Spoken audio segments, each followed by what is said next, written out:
No, I think it's following the YouTube chat, which is wonderful. Yay! We're new material, guys, just so we know.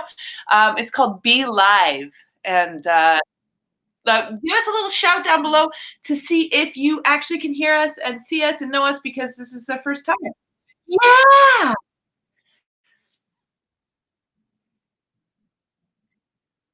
Oh, it's just me. Oh yeah. Yeah. Okay, so it's Thom who's coming in, and he's almost live. Thom, are you with us? Ta-da! Da, da, da, da, da. The magic of the internet. Tell me just if I can hear you, but you're a bit delayed. Hello! Yes, yes, yes.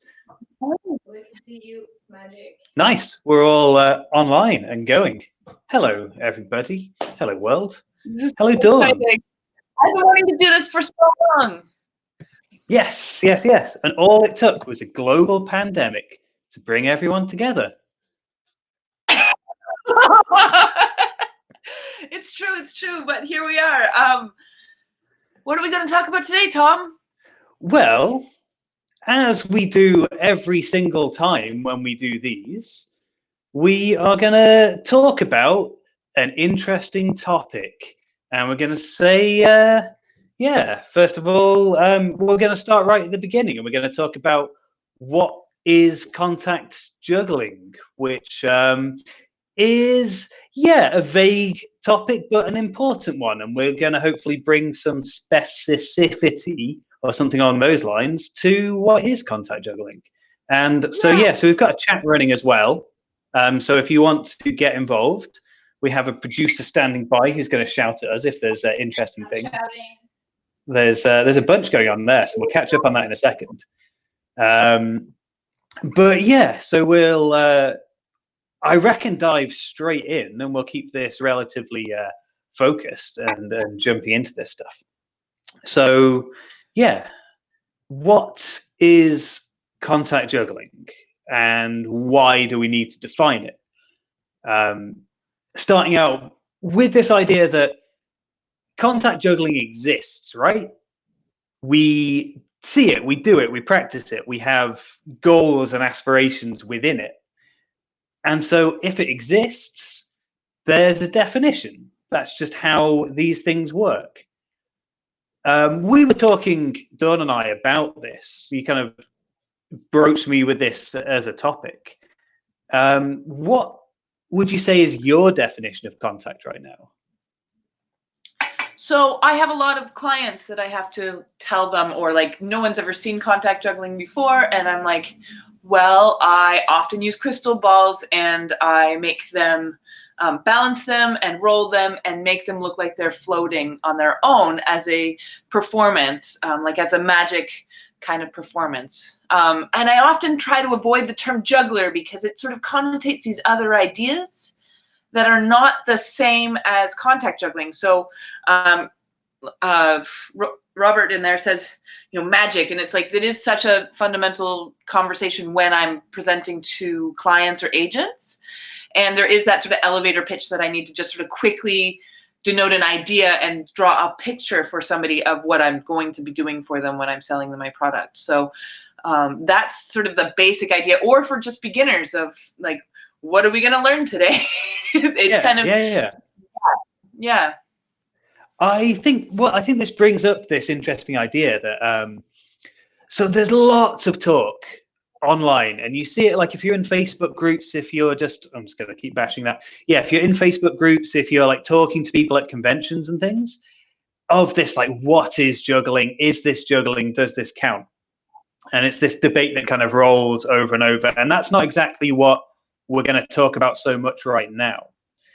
I think part of the issue with that is that people are kind of searching for that one definition, that single idea that covers the entire essence of the thing.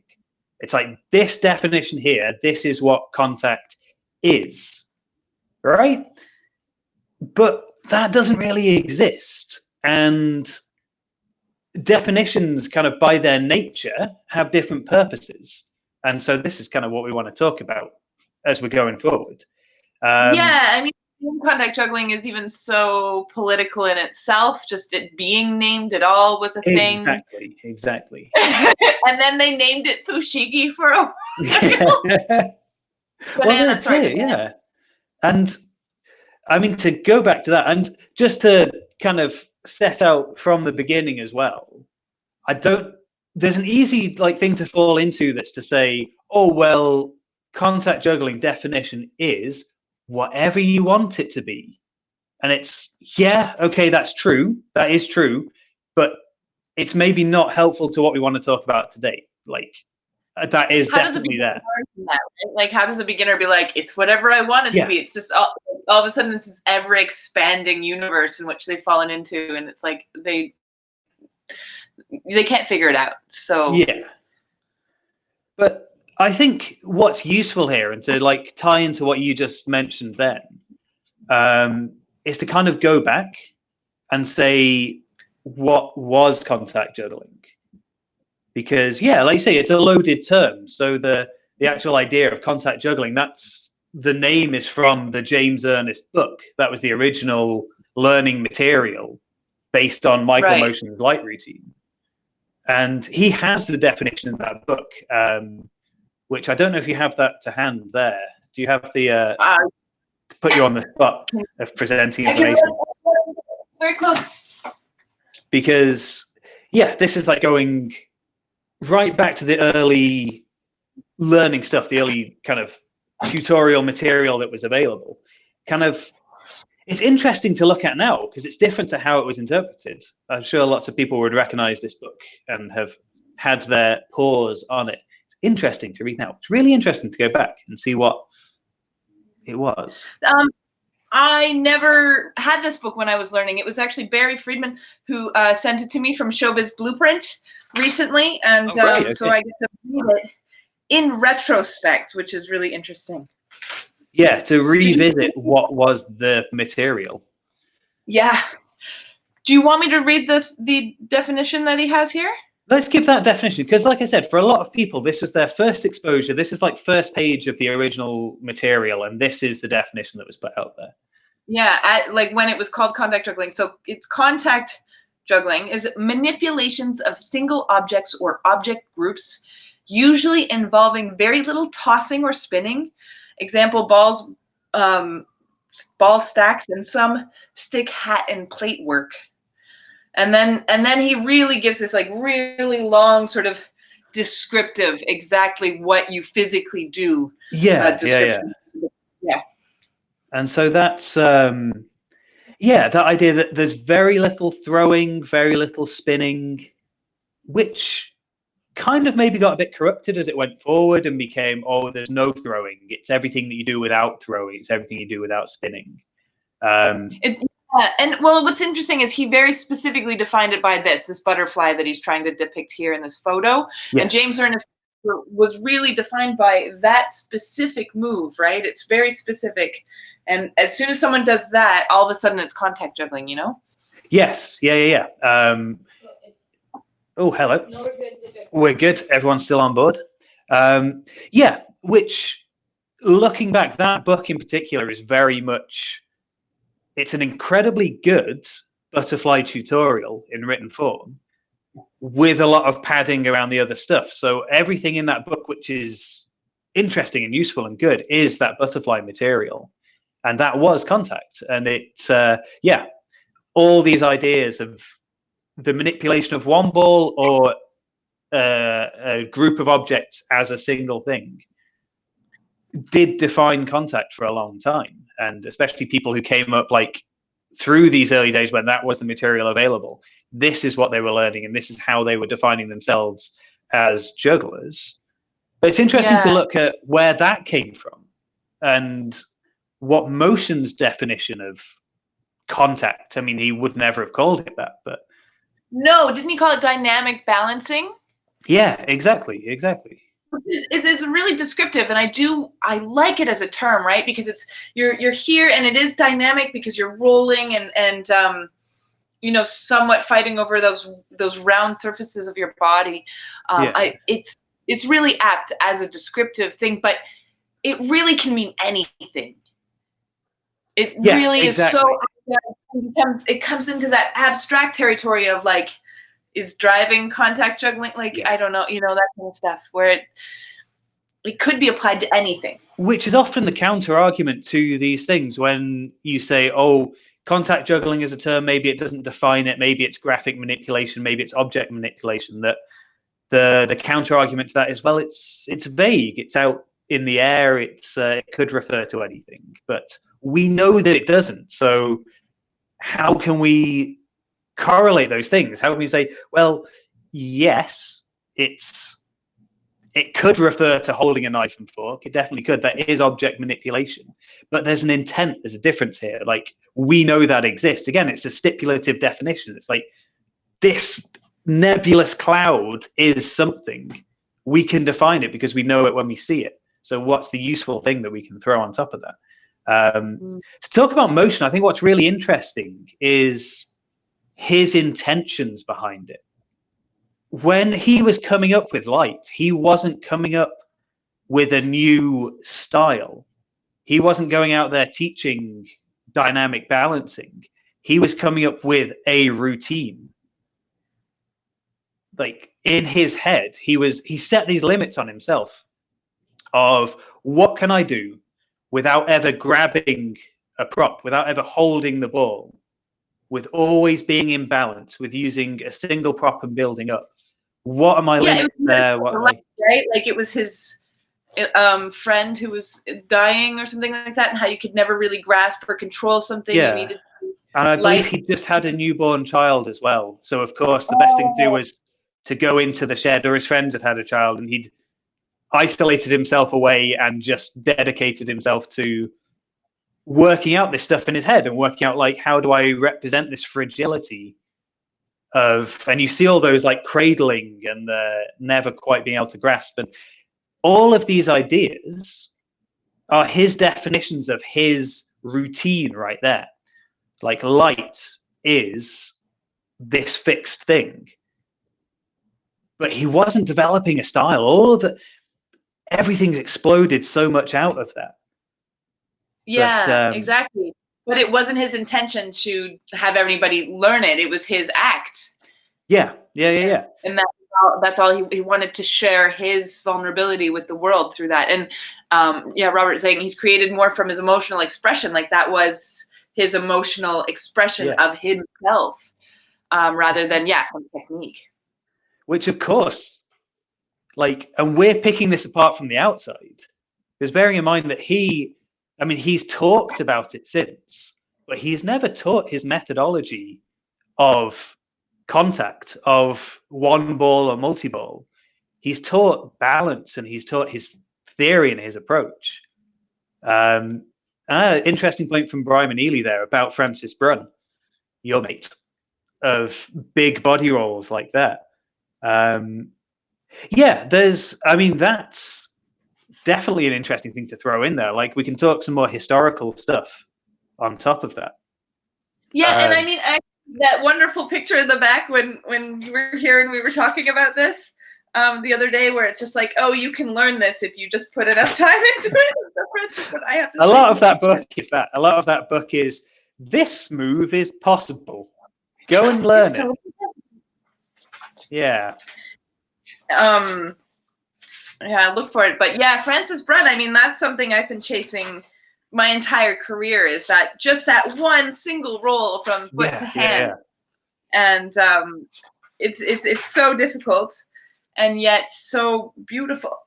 Yeah. And I mean, we also talked contact juggling on a plate. It's not like let's do this, with other objects and things like that. When it was written, it was never just intended to be about balls, although that's what he focused on.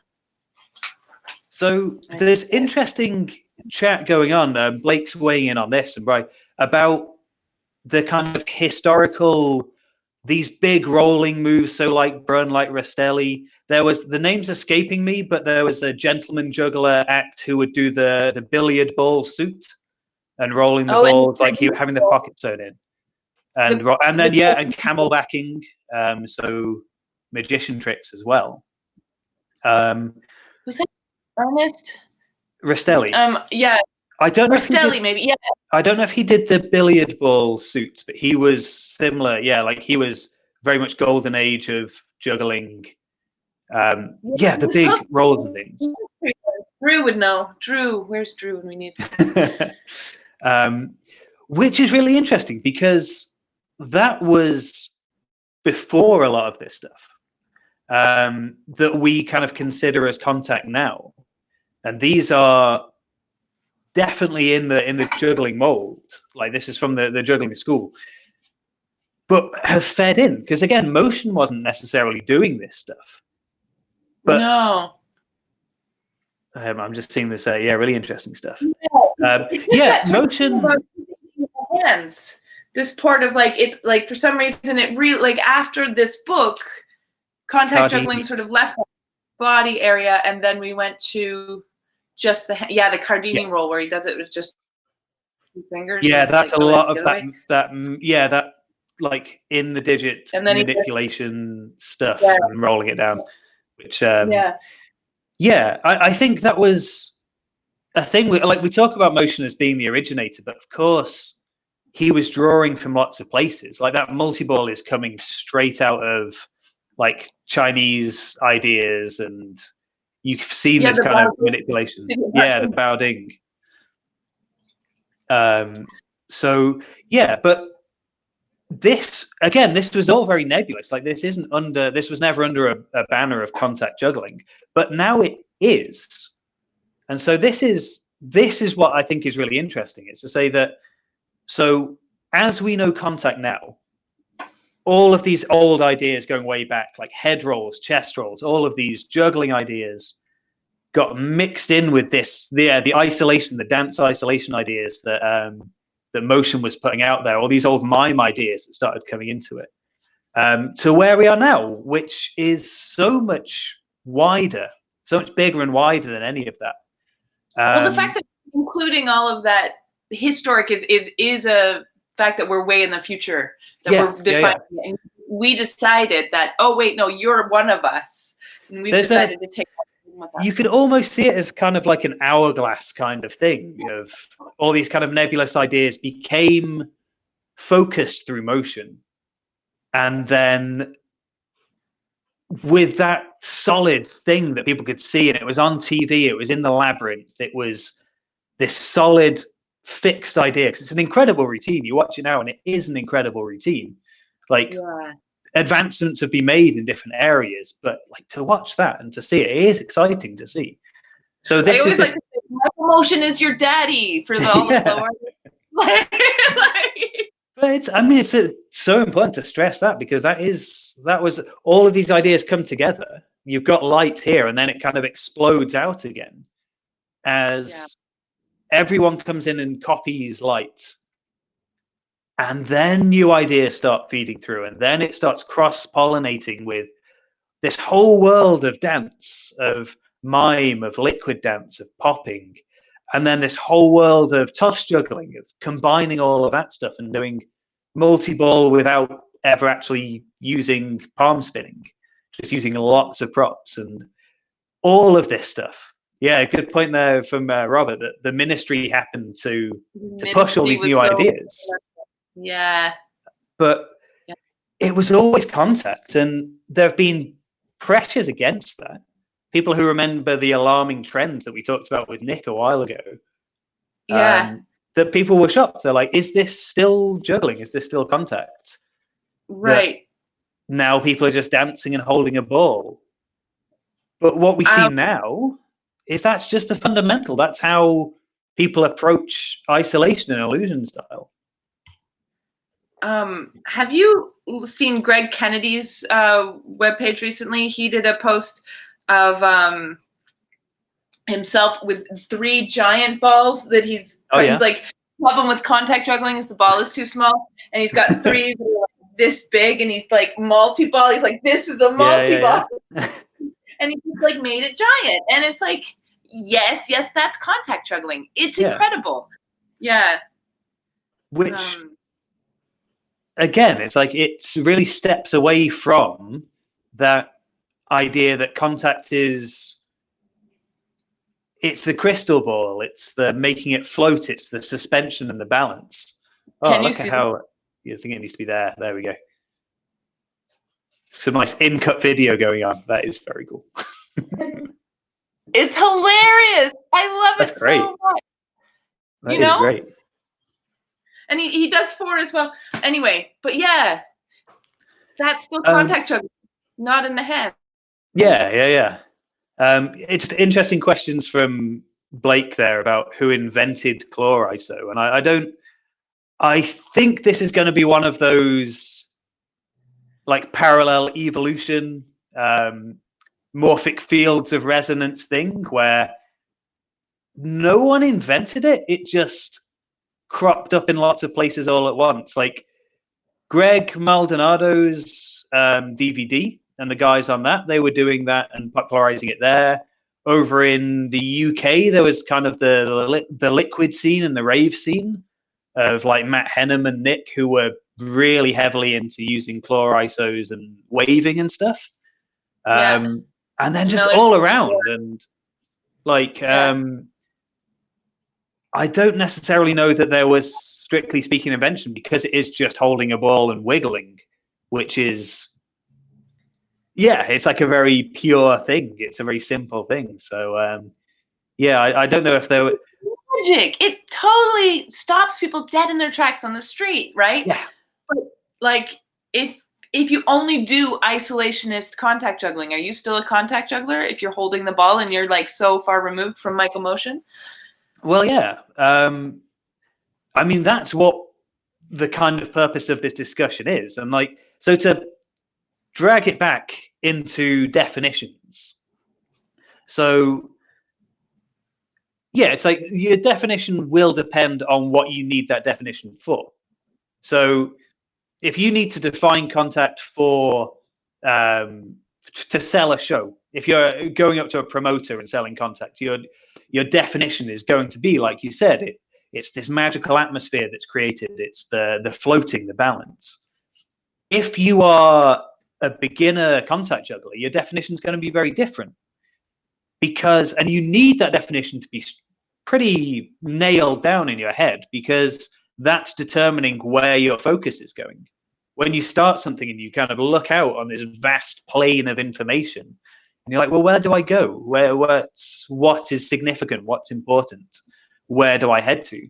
So that's when we have this James Ernest definition of saying you barely ever throw the ball, you barely ever spin the ball. Anything else you do is contact, which doesn't really help all that much, but it does kind of define a thing. So we had a talk about this, and I think, like, obviously there's no solutions to this, but kind of those, trying to capture the essence of the thing. What's a simple definition that works for learning, works for kind of all the way through? And we think, so you take toss juggling, and what is toss juggling? It's using throws, it's using catches to create this atmosphere, this air of stability. So we're taking this unstable pattern, and we're creating this stability there. Robert, I'll chat about that in just a second. So using throws and catches, but contact, we're not focusing on that as much. And even in toss, like, there's exceptions to that, obviously. Like, we're going to always prove these things and always like push up against the boundaries, because that's how definitions work. But we talked about you're using different states of balance to create stability. So with contact, we have all our different kind of layers, a spectrum of balance, and then we use that, we manipulate that to create stability. So a couple of questions on this side. Okay, I just want to say, I would even go to, as I posted my thing the other day about how even your body and your mind kind of need to be balanced in order to achieve that stability. It's not just about the ball's balance, but the internal balance will be helpful. Yeah. So there's a point from Iman here. It's like ball spinning, not CJ, and finger balance is by the old James Ernest definition, that would be the case. And it would be, okay, you stopped contact juggling now because you started spinning. But talking about like contact juggling being more balance based with the prop, and obviously there's exceptions to this, and we find like, oh, it can still be generalized, but spinning is you're creating a balance. You are, yeah, exactly. Like all our different forms, from like our least controlled form of balance being actually dropping something, to more dynamic balances like a 1-finger stall, a 2-finger stall, and then a solid balance, a 3-finger stall. Like we're finding our different levels of stability right there, and moving between them. So as an example of this stuff, so a chest roll, when you're starting out, is incredibly unstable because you're not used to it, and it's flying up everywhere and you haven't found the path and all that kind of stuff. As you get more used to it, you're finding this balance and you're increasing this stability, and you're making the choice, like your choice of where that stability is coming. Something like an over the head roller rolling up to the temple, there's a kind of inbuilt instability as it comes up your neck, because that's a very difficult area to maintain control. You can work it and you can increase stability there, but you kind of weigh up this moment of, well, I know I'm going to lose some control, I know I'm going to lose some stability here, but if I really drill my temple stall, then I know I can bring that stability back and I can finish it off. And so this is this kind of push and pull of contact. It's moving out of a fixed, stable position and then refinding that stability down the line. I have a question. If you're rolling the ball, is it spinning? Is it rolling or is it spinning? Like doing both, when you're rolling, it is spinning at the same time, right? That's probably need to ask a physicist if there is a definition there. Yeah. Because is a spinning ball on a finger just rolling very quickly around one spot? So yeah. And I don't know, actually, like I'm contact juggler or whatever. I've never mastered the basketball spin, not for very long anyway. It's always fun to play with it, but yeah, I wouldn't consider it as contact juggling. But say the Harlem Globetrotters. Yeah, or Sean Blue was in his routine doing like the spinning 3 at one time and doing a forward roll. That to me is like, that imagery is very contact. Like that feels like it should fit in with contact. Yeah. Spinning the contact point doesn't change, rolling it does. Interesting from Blake there. That makes a lot of sense. So as you're rolling, it's it's a point of contact that's continually changing. Yeah. But okay. So as like, again, the essence of the thing description, like that is a possibility. Like obviously we don't want to nail it down, but that idea of we have a spectrum of balance and we use that to create this stability. Yeah. And we talked about before, like static or dynamic balances, where you're balancing a ball on a ball, for example. Yeah. It's not really possible unless they spin around, but that's a dynamic balance. But a stable balance would be that 3 points. I mean, I guess you went through that just a minute ago, but and how you can turn a very dynamic, like fast moving balance into a relatively stable balance through practice and through working out your micro movements and making sure that you can fix it down. Like some things which feel like they're always going to be a dynamic balance can get more and more solid as time goes on. Hole in your head for your top of the head stall. Yeah. Like little things like that, like your body adjusts to make things more static. Yeah, exactly. But so it's again, it definitely ties back into the dynamic balancing idea. We've kind of come around the houses to get back there. But I mean, the naming is a different thing as well. And like we use contact juggling, we use ball contact, we use contact whatever, because that's sort of fixed. And again, it's like putting this nebulous idea into something more solid. But yeah. Like Peach is talking about graphic manipulation. We have a video on our channel about it, about like drawing pictures, and that I mean, graphic manipulation is sort of the before contact juggling, because it includes the 8 rings and the isolations and sort of all of that. But sometimes when you're on Instagram, all of a sudden all those things are labeled contact juggling, and they all get sort of put into that same idea. And that's because of it reflects that illusionary quality of contact juggling, that something's floating or is playing with your mind, and that gets all clumped together. But it's actually, they're talking about sort of a graphic manipulation of drawing pictures and illusionary actions. Which is super interesting. And it's a definition that I really like. I really like Pish's work around this. I really like how he has been defining graphic manipulation. And it really speaks to my kind of view of context, which is worth looking up if you haven't looked up graphic manipulation and his kind of ideas. Basically, it is, as Dawn was saying, it's drawing shapes. You're using your body, you're using your props, you're using the space around you to create imagery. And what I really like about that is how it takes away this kind of juggling idea that there's a hierarchy of moves, that there's a hierarchy of technique, that like with toss, that a 5-ball cascade is more important and more worthy than a 3-ball cascade because it's more difficult.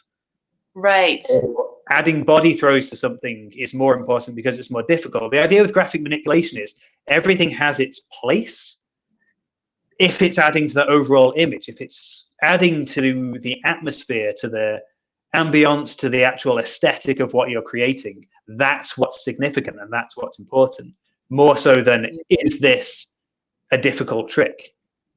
Like, is an around the neck roll useful here, or is a chest roll more important? Is a throw more important here, or is just a carry more important because it looks nicer? Yeah. Whereas you have sort of the opposite of that is the rhythmic gymnasts, who are like competitive people who are trying to do the most difficult tricks, and they're still like, are they contact jugglers but bendy? Are we just bad with gymnasts? Well, I mean, that is interesting because you take rhythmic gymnastics and you take something that's very codified, which is the exact opposite of what we're facing in contact at the moment, because we've got zero codification in contact. There's no set way of doing things. Everyone has their preferred things, their preferred way of doing things, their preferred way of presenting a trick, but it's not set in stone. You see like Kelvin Calvis and him doing bridges, and he comes right the way up to the full extension, and he has these huge shapes, and then some people bring them really low and have really low like bridges up here. There's no better or worse. It's what you're presenting in that moment. Whereas rhythmic gymnastics, this very much like, these are how we're going to do these tricks, these techniques, and you sequence them in a particular way, and you like it's expressive in a very different way, which again I'm not super knowledgeable about like the scoring and things that they're going for, but you have this strong codification, which is something that we're really missing. Well, are we missing it? I mean, I really like that openness of I get to call, like that whole clown challenge I just did, being an example of like me not really doing contact juggling, but me being a clown with a ball, using some technique sometimes, you know, like why is that then not contact juggling? Why is mime with the ball different to dance with the ball? Just because it's not been done as much. I think Blake, you might be able to chip in a bit on this as well, on how different mime feels with juggling than dance does, because that's a whole area which we've taken so much, like we've pulled in so much from mime, but never really formally acknowledged how much we've taken. Or not necessarily how much we've taken, how much inspiration we've taken, how many techniques we've drawn in and things like that. It's always been there in the background, but it's never necessarily been kind of, oh, this is a part of contact. But it's an interesting quote. But that expressive. There's a nice message here. Yeah, like different individual styles. There's a few interesting comments going on there was a comment from Ben Clark about is rolling drawing shapes, and yeah, it so much is. It even possibly more so than isolation ideas. Like it's entirely drawing shapes in space. So yeah, from Blake. Yeah, I mean, to the audience, it probably looks like this shape. Like it's just this. So it's just like going up and down a stage, right? Like if you are the stage, and you're still drawing a shape, but you're drawing it horizontally, sort of in a different sort of plane than visual plane that, say, 8 Rings lives on. Yeah. But it affects. I mean, for me at least, it affects everything that goes with that. So my body movement, if I'm tracing circles with chest rolls, with palm circles, my body movement will also be sympathetic. It will be circles as well. It'll be curves, it'll be circles. If I'm doing lines, if I'm doing like folding lines, if I'm doing like very straight bridges rather than round bridges, then my movement will be very angular. It'll be very much like straight line here, straight line there, straight line there. To add context, to add just to build on those shapes and to draw those shapes within space. If I'm moving in a circle, I'll move in a circle in space. If I'm moving in lines, like you have that extra level of control over that. Yeah, exactly. Well, and I mean, Ben has one thing is like, so you lose the shape, and I would say no. Like, if you take a hula hoop and you put it in this plane, just because the visual for other people doesn't look like a hoop, it's still a circle, and it's going to be sort of the same drawing the shape. It's just that you, as a theatrical person, sort of have to consider what you want the visual to be, and that is still a shape. It's just what is it visually? Like this when you see people who have very graphic manipulation kind of, even if they don't necessarily follow that term, if it's something that's kind of influencing them. Like you watch Gautier's like contact stuff, and it's so precise, and a lot of it is kind of classic technique, like butterfly stuff. But he hits those circles so nicely, and he hits these curves so nicely that it sells it. Like as much as having the actual props doing the movement, like all this extra body movement as well. There's some really interesting. Exactly. Blake's given us some interesting things. I like how mime is equally as contested in terms of definitions as contact, and definitely more so. Contemporary dancers, and like I was like, oh, I'm stealing from contemporary dance, and they're like, contemporary dance is codified, and what you're doing is not it. I was like, okay. But there's one point that I do want to. There's just one really interesting point that he brought up just before it disappears in the chat here, where he says, "To me, mime is the creation of space in the audience's mind," which I really like that, and I think that really does tie into what is possible in contact.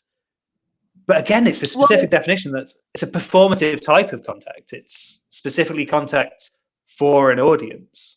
For an audience, and that's interesting that that's what mime is, right? It is for an audience to create that illusion, right? Instead of it being that forward-facing thing. And again, we go to the rings, and it's that, and that brings us to our next point anyway, where that makes it magic, right? Our consideration of each movement, each section, each type of thing being considered for that magical quality and performative quality brings that sort of, ooh, it's floating, it's specific to people who are watching. Yeah. Which is, it's funny because that's a choice. And again, like kind of this ties in with what Blake's saying right now, that this idea that mime is evoking other spaces, other situations than the performance setting. You're transporting someone, like by watching, which is, I mean, that is what a good juggling, a good circus performance does as well. It's maybe not their primary focus in the same way that mime is, but to get completely lost in the magic of something like that, contact is so open to it. But it doesn't, like, again, we mentioned this briefly when we were chatting the other day, it doesn't need to be an ethereal magic. Yeah. Kind of, that's very associated with contact because of the labyrinth, because of motion's particular style, we have this very fantastical view. And this special object thing, right? But like this is also to me a very special object, and I almost recommend highly. I pretty much never use an acrylic unless I'm performing, and I always use this other object, and that special object makes it fantastical. This reference to gaze globing, or globe gazing, like scrying and things like that. Yeah. And like and the fairy globes and it all has that kind of thing. Hello, I'm on video. This is my husband, everybody. A special guest appearance.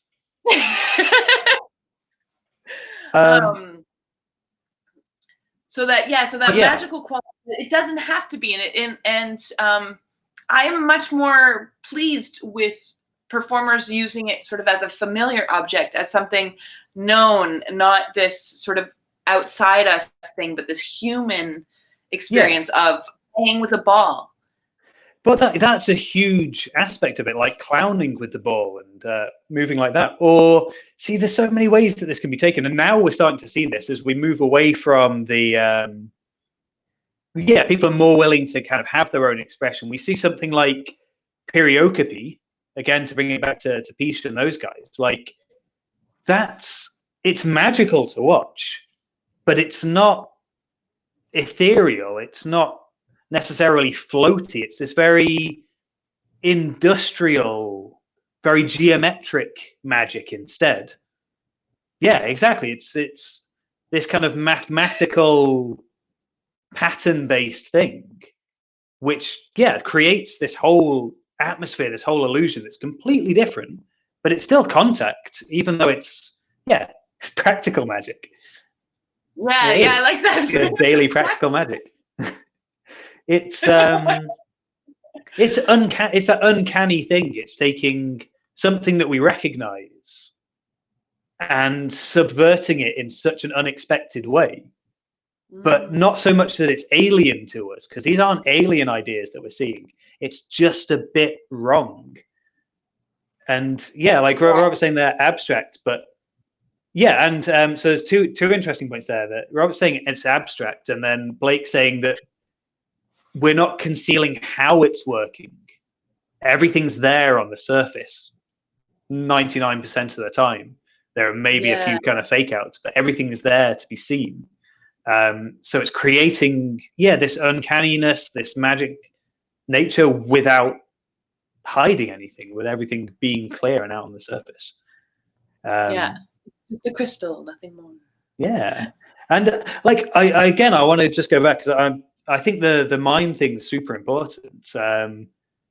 When we talk about something like periocopy, as Blake says there, are we transported by the technique or by an emotional or narrative structure? You look at something like periocopy, which is very clean technical production. There, it's very much technique that's bringing us away. But you can get brought into a character piece of juggling so strongly, and the link that you can make, because this is this is a feat that's being achieved, like a technical feat that we're watching. But when you have that connection with the performer, it's why personally for me, the big production stuff, like a big production Cirque du Soleil or something like that, doesn't hit me as hard, because I don't have that emotional connection as much. I feel the separation because it's more abstracted.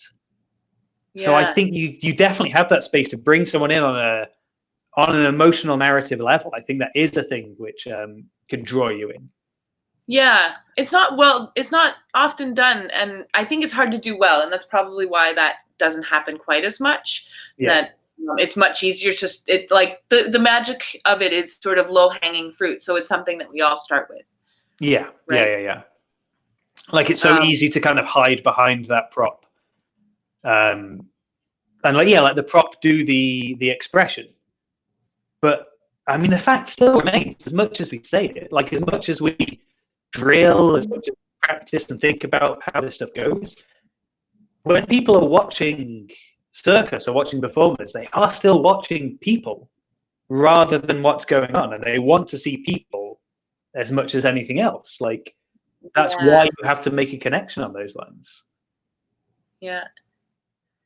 Um, So, like, with all of this, like, where are we going forward? Like, how we've sort of talked about the history of it and how we've come to this point. Where are we now? And Well, where will we go?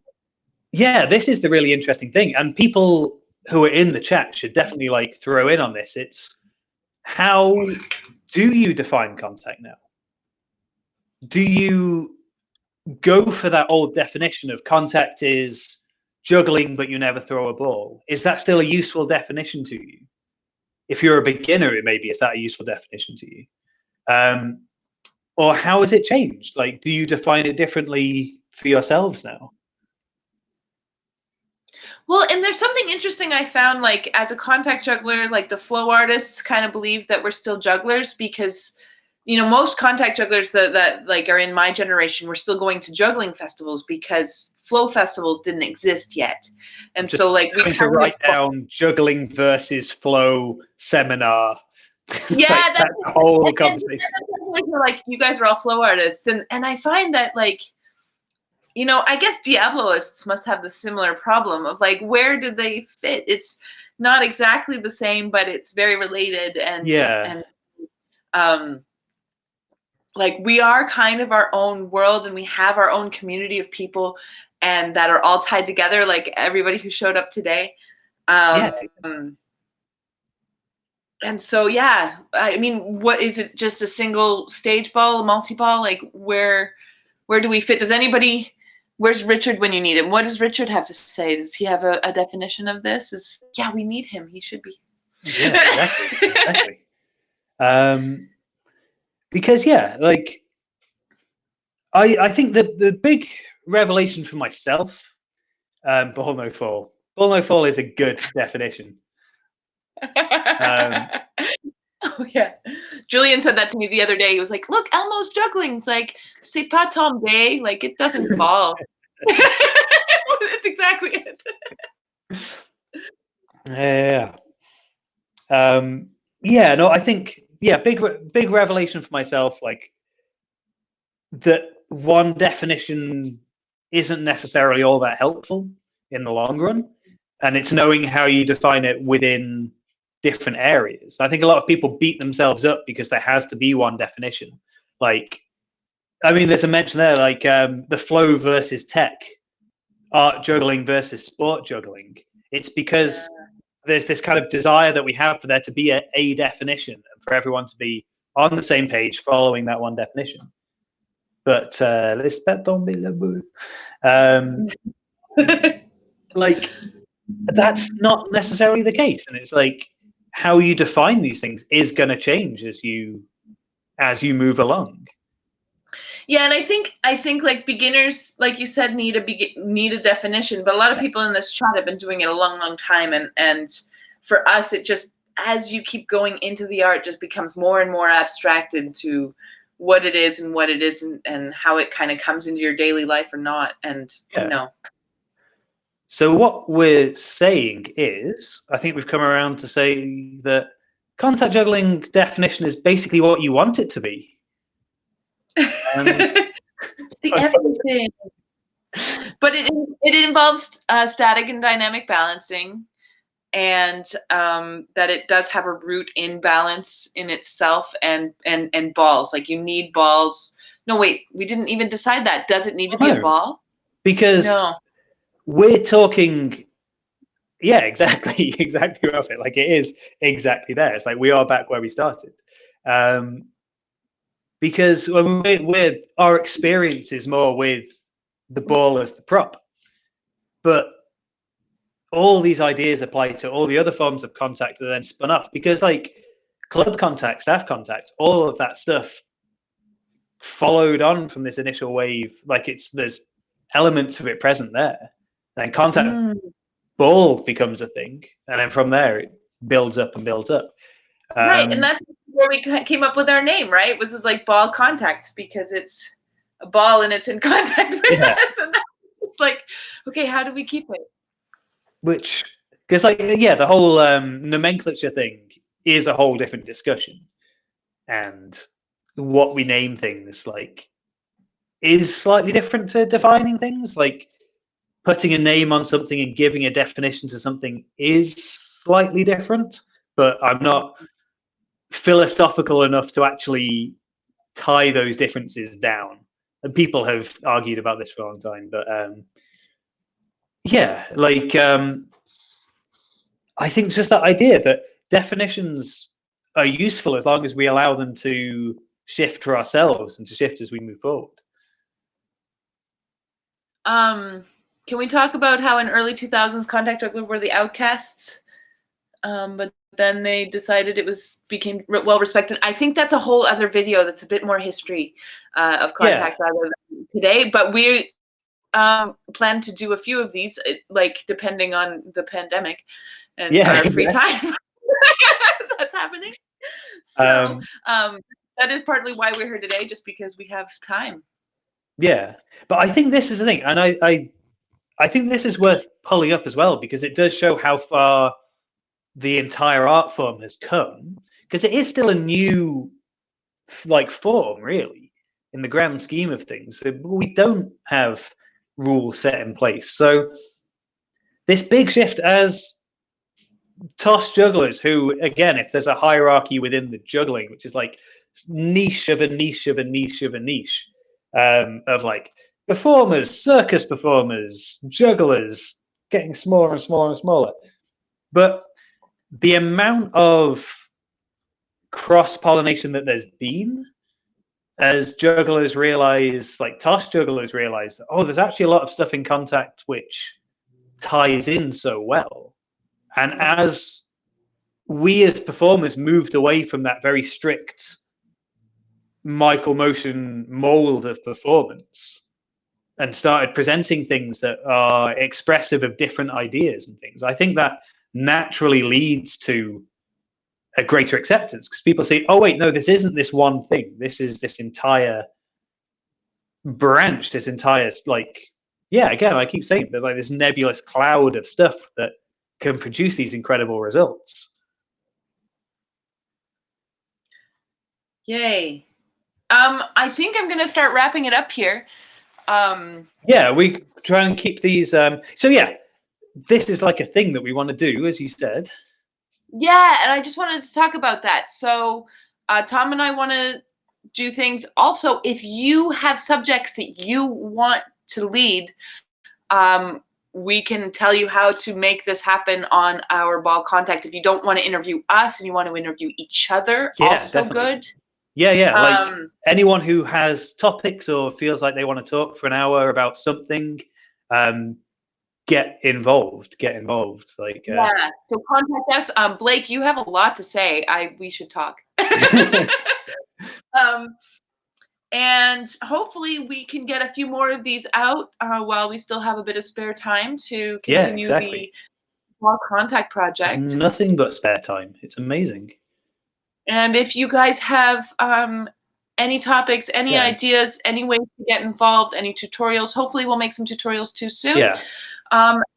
Like this for us is just keeping people in contact, doing these kind of seminars on the web. I don't know if we came up with a name yet. I was thinking like Seaman Web or something like that. No! I can't think of a better combination of web and seminar than that, so I'm going to go for Seaman Web. No. We will figure this out soon. And yeah, also, if anyone knows things about actual streaming, then let me know, because I want to stream some contact stuff, but it's so confusing. So yeah, that could be a good thing for people who actually know what they're doing. Yeah, young people. The live studio, this one works. Tell us pros and cons or anything about our comments about this and how it worked for you, if you'd like something different or better. We're open to all of this. This is our first try. Yeah. So thank you so much for joining us today. Yay, thank you, everyone. It was lovely to see so many names of people and be like, yay. Everyone's so nice. And thank you, Thom, for like being the guy. No, wait, it's the wrong direction. There we go.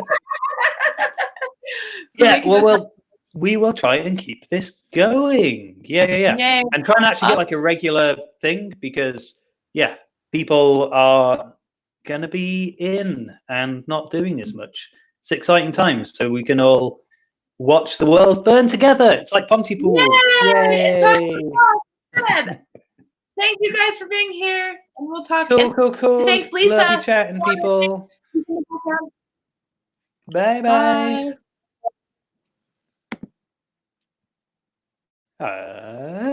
Right, we're gonna stop this. Here we go. There it is. Bye.